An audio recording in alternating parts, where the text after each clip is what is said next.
falo aqui no Agricultura BR, começando sobre política, porque o Donald Trump começou o seu governo, teve vários decretos, mudou o nome do Golfo, do México, pelo menos para os norte-americanos, né? Trouxe outras decisões importantes e que eram promessas de campanha e tinha uma expectativa de como que isso reagiria no mercado, no nosso caso, principalmente no mercado de commodities agrícolas, de grãos. E o mercado, pelo menos o de soja, vem em alta. Vinha em alta na madrugada, vinha em alta até mais expressiva agora há pouco, em torno de 1,5% de alta. E para falar a respeito do que vem acontecendo no mercado da oleaginosa, frente a um novo governo americano, frente a uma China e como que ela vai se comportar, e frente a uma colheita brasileira que se aproxima cada vez mais, de ficar realmente intensa, eu converso agora ao vivo com Vlamir Brandalize, que participa conosco desta edição de Agricultura BR. Brandalize, obrigado pela sua participação aqui no nosso programa. E, primeiramente, né, temos aí uma mudança nos fatores, mas essas mudanças nos fatores a gente já sabia que ocorreriam. Como que o mercado está reagindo? Qual que é a sua avaliação deste momento? Boa tarde. Boa tarde, Fabiano. Boa tarde a todos. Fabiano, olha, para mim o Trump veio dentro do que eu esperava, porque certamente ele não tomaria alguma atitude que fosse prejudicar o produtor americano, né? Então, isso veio, né, porque existia aquela tensão de taxar a exportação de soja para a China em 10%, chegou a se falar em 30%, algo nesse nível. E nada disso aconteceu, e o que ele tomou de medidas eram previsíveis, que eram medidas de campanha. Também anunciando que as demais medidas vão ser estudadas caso a caso, com países.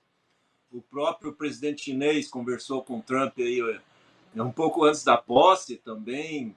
Certamente ambos não rasgam dinheiro, né? Então, o mercado viu isso como positivo, viu isso que vai continuar dando fluxo aí de grãos a nível global, e automaticamente o mercado ficou mais calmo, né? Que o mercado vinha muito nervoso, né? Então, agora o investidor acredita no mercado melhor, né? E o mercado ele conseguiu superar aí os 10,5, e agora tem folha para furar os 11, né? Os 11 que ficou a resistência do momento, e existe espaço, porque os fundamentos são bons, né? Porque certamente à frente, o mercado já está vendo à frente, a safra brasileira não vai ser tão grande como era esperada, vai ser uma safra grande, mas não tão grande. Nós temos perdas prováveis aí de 2, 3 milhões de toneladas em cima das 169 milhões que o uso da ponta. A Argentina também não vem bem, provavelmente tem 2, 3 milhões de toneladas de perdas no potencial produtivo. O Paraguai também perdendo os 2 milhões de toneladas de potencial produtivo. E se a gente pegar e generalizar esses 3 países da América do Sul, são pelo menos 7 milhões de toneladas de oferta a menos. Isso vai refletir em estoque menor ainda. Então, o ambiente e os fundamentos melhoraram. E a entrada do Trump agora já não é mais um temor, ela já é uma realidade e não trouxe impactos. O mercado agora caminha para tentar fazer 10,5 de suporte, 11 a resistência, com possibilidade de quebrar os 11, porque o mercado apenas está começando a subir. A fase de baixa da soja passou, nos últimos 3 anos ela veio em queda, e agora ela começa a subir porque as proteínas estão em alta a nível global, no caso das proteínas animais, e a proteína da soja está muito barata, então automaticamente vamos ter um apoio. O outro fator importante da soja é que está com escassez de óleo vegetal no mundo, em função dos problemas do óleo de palma e também do óleo de girassol ali na Ucrânia e Rússia. Nós também estamos com óleo em alta, automaticamente a soja com fundamentos bons, né? E Trump entrou, não causou nenhum problema, e agora o mercado já começa a andar num degrau, subir um degrau pelo menos na escada das cotações. Brandalize, você falou que, de certo modo, que no momento de baixas para a soja ficou para trás, a gente está numa escalada de elevação. Aqui no Brasil, nós temos uma uma campanha no qual as vendas antecipadas, elas existem, talvez chegando a 40%, 45% daquilo que existe de potencial, né, ou aquilo que se acredita que vai ser ter de colheita de soja. E eu quero saber se é um bom momento para vender, né? Nós estamos vendo soja agora, eu estava olhando aqui no painel, a soja vem subindo, né? Estamos com alta agora para a soja de 1,32%, 1,36%.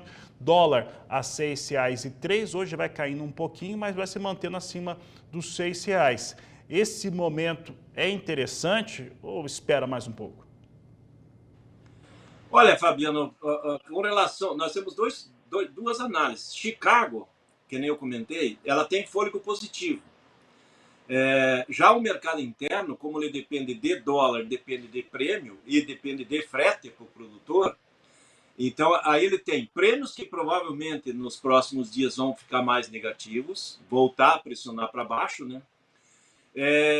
Fretes vão continuar subindo e o dólar está nessa incerteza, né? Então o dólar de 6, 6,10 ele está dentro dessa janela, então não tem uma expectativa de mudança muito brusca aí no curto prazo, mas o que a gente vê para o produtor que vai precisar fazer caixa aí, ter condição com soja de 20 de fevereiro até o mês de abril, por exemplo, é bem possível que mesmo com o Chicago em alta, ele não consiga ver essas altas aqui em reais, justamente pelos fatores formadores da cotação. Se ele tem condição de segurar para vender a partir de maio, provavelmente ele vai pegar cotações melhores do que estão hoje. Então a tendência talvez é a depressão de baixa no curto prazo, nas posições em reais, no interior, mesmo que o porto melhore, mas o frete acaba comendo uma fatia desse avanço, né?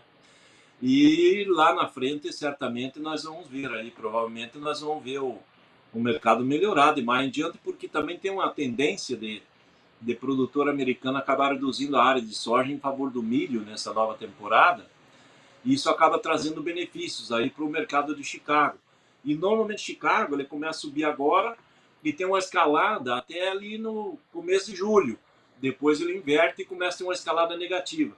Ao contrário, para nós, os prêmios que vinham melhores aí até o final do ano, agora estão pressionados e é provável que os prêmios aí até março, começo de abril, fiquem mais negativos. Então, é esse jogo. Dependendo como o produtor negociar, se ele negocia porto é uma coisa, se ele negocia interior, que é a maioria, a tendência às vezes é aproveitar esse momento que ele precisa principalmente quem precisa de caixa nos meses de março e abril, que vão ser muito pressionados. A safra, mesmo com problemas, ela vem uma safra grande, né? Uma safra muito grande e hoje nós temos aí, que nem você comentou, pelos nossos cálculos aqui do escritório, umas 60 milhões de toneladas negociadas da safra. Mas ainda vamos ter umas 100 milhões de toneladas ou mais de 100 milhões para negociar. Então é muita soja para chegar e grande parte dela vai ter que ser exportada aí até o meio do ano, né? Então depois do meio do ano nós temos milho para embarcar e esse é o fluxo.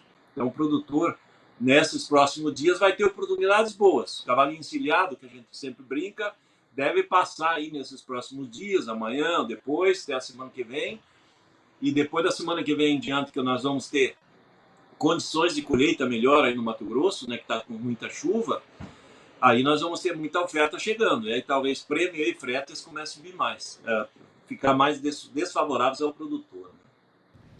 Brandalize, indo por esse caminho, até já começando a encerrar aqui a nossa conversa, a nossa entrevista, o fator logística, principalmente em relação a uma colheita no Mato Grosso, que deve se concentrar principalmente em fevereiro, que é com expectativas de chuvas intensas, né? Isso acaba trazendo ali uma dificuldade, se aumenta muito a umidade da soja, você precisa usar os armazéns para fazer essa secagem e talvez não ter armazém para todo mundo. Aí a disposição de armazém e também frete e saída dessa soja do Mato Grosso, principalmente os primeiros lotes que vão ganhar o exterior, no momento em que rodovias estão prejudicadas, pistas, pontes e assim por aí vai. Nós podemos ver um cenário mais complicado do que a gente viu em anos anteriores no escoamento dessa safra mato-grossense, principalmente? Eu acredito que provavelmente dos últimos anos vai ser um dos piores com relação a essa questão de logística, né? Porque as estradas são as mesmas e as mesmas mais prejudicadas, né? E o volume da produção é muito maior, né? Se a gente olhar a safra do ano passado no Mato Grosso foi 38 milhões de toneladas. Esse ano vai passar fácil de 50 milhões.